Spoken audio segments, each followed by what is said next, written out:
Hello, I'm Marla. And I'm Richard with ABC Vacuum. Today we're going to be talking about a new model that Dyson has coming out soon. It's the DC65 multi-floor. What can you tell us about it, Richard? So this is a new model that's coming out.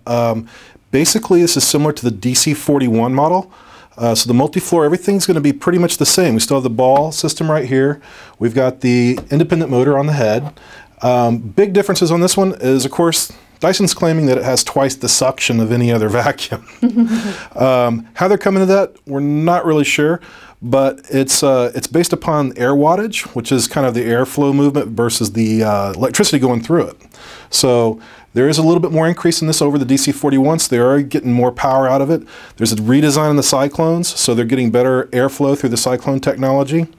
The other big thing is the Brushroll. So they're saying that it's got about 25% more power through that, so you can get deeper in carpets. So maybe if you have more carpet pile you're dealing with, this is going to work great on that. But still, they maintain it's going to work great on the hard floors as well.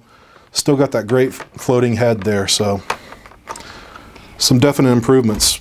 Are Dyson users going to have to get used to any different techniques, or is it the design, the basic design, pretty much the same? Same basic design, so they're still sticking with that. The way that your tools are going to work, all that's going to be pretty much the same. Just kind of straight up and out.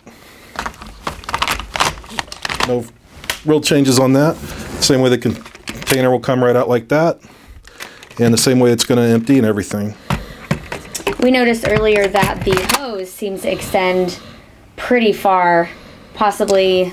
Yeah, that's a big thing. The hose, when it really extends now, you can go way up to the top of the stairs, so you don't have to worry about do I need to move the vacuum up step by step and have it teeter around, that type of thing. Right. Okay. Great. Thank you, Richard. So this has been a brief overview of the brand new DC65, which hasn't even been released yet. I'm going to take it home and test it out, and we will have an in-depth review of how it works and if there's any differences from the DC41.